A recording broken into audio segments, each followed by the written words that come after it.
প্রথমে আমি কুমিল্লা ৬ থেকে নির্বাচিত মাননীয় সদস্য জনাব মনিরুল হক চৌধুরীকে তার জরুরি জনগুরুত্বপূর্ণ বিষয়ে মনোযোগ আকর্ষণের নোটিশটি পড়ার জন্য আহ্বান জানাচ্ছি। নোটিশটি পড়বেন। মাননীয় স্পিকার, আমার নোটিশ সড়ক বিভাগ সৃষ্ট কুমিল্লার পদুয়ার বাজারে ঢাকা চট্টগ্রাম মহাসড়ক ও কুমিল্লা মহাসড়কের সংযোগস্থলে সড়ক বিভাগ সৃষ্ট দানবীয় ব্যারিকেড এবং কুমিল্লা পাবলিক টমসম ব্রিজ সহ 7টি স্থানে আন্ডারপাস সার্ভিস লেন নির্মিত নয় স্থানটি একটি মরণ ফাঁদে রূপান্তর হয়েছে তার প্রতিকার প্রসঙ্গে। মাননীয় স্পিকার, ঢাকা চট্টগ্রাম মহাসড়ক ব্রিটিশ আমল থেকে বাংলাদেশের 1 নম্বর মহাসড়ক। পাকিস্তান আমলেও তাই ছিল, বাংলাদেশ আমলে তো বটেই। দুর্ভাগ্যজনক এই জাতি 2003-04 সালের আগে এই রাস্তাটি কেউ খেয়াল করেনি। দেশনেত্রী বেগম খালেদা জিয়া কুমিল্লা সফরের পরে এরপরে তৎকালীন অর্থমন্ত্রী জনাব সাইফুর রহমান সফরের পরে এই রাস্তাটির জন্য যা চেয়েছে তাই বরাদ্দ সড়ক বিভাগকে দিয়েছে, কিন্তু কাজটা বাস্তবায়ন হয় নাই। আওয়ামী লীগ সরকারের সময় বাস্তবায়ন করতে গিয়ে এই রাস্তায় বরাদ্দকৃত টাকার চেয়ে। মাননীয় সদস্য, আপনি আগেও সংসদ সদস্য নির্বাচিত হয়েছেন, এই পর্যায়ে আপনি শুধু নোটিশটা পড়বেন, তারপরে যদি বাড়তি কোনো কথা থাকে সম্পূরক প্রশ্নের সময় বলবেন। এখন জাস্ট নোটিশটা অনুগ্রহ করে পড়ে যান। দেশের অর্থনীতি এই সরকার করেনি, 2003 সাল খালি তো করেন 750 কোটি টাকার প্রজেক্ট। আমি সংক্ষিপ্ত করার চেষ্টা করছি, কারণ আপনি খুব নির্দয় মানুষ, কখন যে মাইক বন্ধ করেন ঠিক নাই।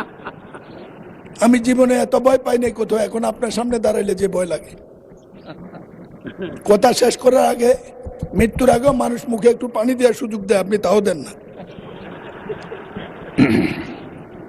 এই প্রকল্পটি বাস্তবায়ন করতে গিয়ে সরকার, আওয়ামী লীগ সরকার 1700 কোটি টাকা ব্যয়, 17,000 কোটি টাকা ব্যয় করেছে। আজকে মরণ ফাঁদ, একই কারণে ঈদের দিনে এই দুর্ঘটনা। বিরোধী নেতা একটা দেখেছেন, এখানে গ্রেটার করছে কয়েক লক্ষ, মারা গেছে 1 লক্ষ লোকের কাছাকাছি, এই পর্যন্ত কিছু হয়নি। আমাদের নতুন যোগাযোগ মন্ত্রী বা সড়ক সেতু মন্ত্রীর সাথে দেখা হয়েছে, আমার মনে হয় তিনি ব্যাপারটা অনুভব করেছেন, কিন্তু জাতি হিসাবে এটা না দেখলে এই মরণ ফাঁদ থেকে রক্ষা পাওয়া যাবে না। ঢাকা কুমিল্লা মহাসড়ক সমাধানের জন্য ব্রিটিশ আমল থেকে রেল লাইন করতে চেয়েছিল। ধান খেতে রেল লাইন হয়েছে, ঢাকা কুমিল্লা রেল লাইন হয় নাই। ঢাকা কুমিল্লা রেল লাইন হইলে চট্টগ্রামের দূরত্ব কমে, ঢাকাটাই কুমিল্লা চট্টগ্রাম পর্যন্ত চলে যেতে পারে। চট্টগ্রাম থেকে কক্সবাজার রেল লাইন হয়েছে, ঢাকা কুমিল্লা হলে সংযোগ হয়, সংক্ষিপ্ত সময় যায়, এই রেল লাইন সফর হয়। মাননীয় স্পিকার, প্রতিবাদের মুখে গত সরকার সড়ক বিভাগের লোকদেরকে টাকা দিতে চেয়েছিল ক্ষতিপূরণ। পত্রিকা আছে গত পরশু দিনের, 25,000 কোটি টাকা তহবিলে আছে শুনেছি। আমার এলাকার এই 16,000 লোকের মধ্যে যাদের লাশও আমরা পাইনি, ভর্তা পেয়েছি, ভর্তা, তাদের কোনো পরিবারকে 10 টাকাও দেওয়া হয় নাই। একটি অমানবিক মরণ ফাঁদ।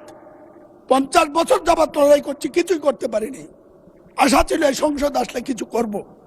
আজকে অন্তত প্রশ্নোত্তর আকারে এটা দিয়েছি, মাননীয় মন্ত্রীকে অবহিত করেছি, মাননীয় প্রধানমন্ত্রীকে সিঙ্গাপুর থেকে চিকিৎসার ব্যবস্থা চিঠি দিয়েছি।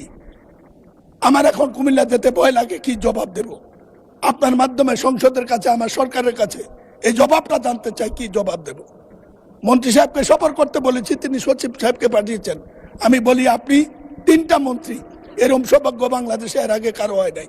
দয়া করে কুমিল্লা আসেন, আমাদেরকে বাঁচান, ভোটার ইজ্জতটা রক্ষা করতে দেন, বৃদ্ধ বয়স্ক মানুষকে জবাব দিতে দেন। লাশের মিছিল কতদিন আর বহন করব একটু বলে দেন। ধন্যবাদ মাননীয় স্পিকার। মাননীয় সদস্য, আপনাকে ধন্যবাদ। মাননীয় সড়ক পরিবহন ও সেতু মন্ত্রী শেখ রবিউল আলমকে এ বিষয়ে একটি সংক্ষিপ্ত বিবৃতি প্রদানের জন্য আহ্বান জানাচ্ছি। বিসমিল্লাহির রহমানির রহিম। সম্মানিত সংসদ সদস্য যেটি উপস্থাপন করেছেন মহান সংসদে, তার পরিপ্রেক্ষিতে আমি অবগত করতে চাচ্ছি। ওখানে একটা ইউলুপ নির্মাণ কাজ চলমান আছে, ইতিমধ্যে অর্ধাংশ কাজ শেষ হয়েছে। এই মুহূর্তে ওই প্রকল্পের ব্যয় বাড়ানোর কোনো সুযোগ নেই, যার ফলে আমরা ভূমি অধিগ্রহণের যে ব্যয় সেটাকে সীমিত করে পূর্ত কাজের ব্যয় আরেকটু বাড়িয়ে যে বাজেট আছে সেটাকে অ্যাডজাস্ট করে এখানকার যে ওভারপাসটা আছে সেটা সম্প্রসারণ করবার জন্য আমলে নিয়ে ইতিমধ্যে নকশা প্রণয়ন করেছি। আমরা মনে করছি এই নকশা অনুসারে এই কাজটি দ্রুততম সময়ের মধ্যে শেষ করতে সক্ষম হব এবং তাতেই ওই জায়গায় যে সমস্যাটা আছে তার একটা স্থায়ী সমাধান হয়ে যাবে। আরেকটি জায়গা এখানে উল্লেখ করা প্রয়োজন বিষয়, ঢাকা চট্টগ্রাম যে মহাসড়ক আছে এটা 10 লেনে উত্তীর্ণ করবার একটা প্রকল্প ইতিমধ্যে ফিজিবিলিটি স্টাডি চলমান রয়েছে।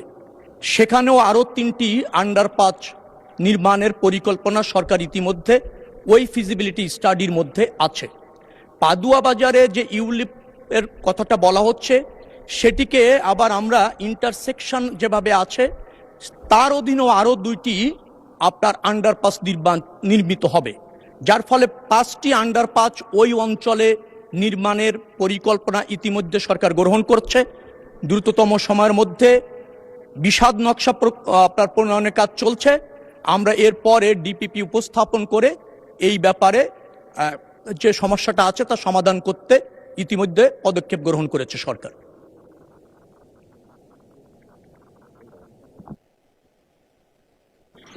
ধন্যবাদ মাননীয় মন্ত্রী। মাননীয় সদস্য জনাব মোহাম্মদ মনিরুল হক চৌধুরী, আপনি এ সম্পর্কে একটি প্রশ্ন করতে পারেন।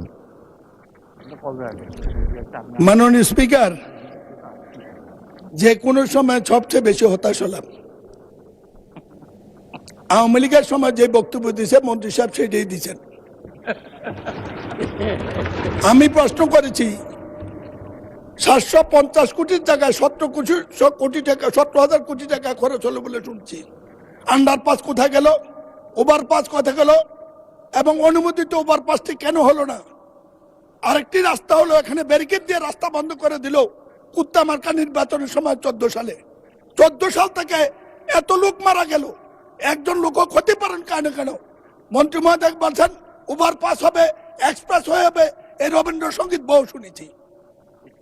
মানুষ আমাদেরকে শান্তি মনে মরতে দেন। উনার প্রত্যেকটি কথা সরকার সচিবরা যা বলে দিয়েছে, ওই যারা টাকা লুণ্ঠন করেছে তারা শিখিয়ে দিয়েছে। উনি বলেছেন মাননীয় মন্ত্রী প্রশ্ন করেন। প্রশ্ন নাই কোনো? বলছি মাননীয় মন্ত্রী,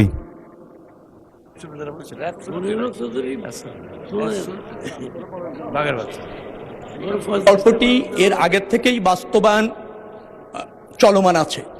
আমরা সেখানে কেবলমাত্র নকশা সম্প্রসারণ করে বাজেট অ্যাডজাস্ট করে আমরা কাজ করতে পারছি।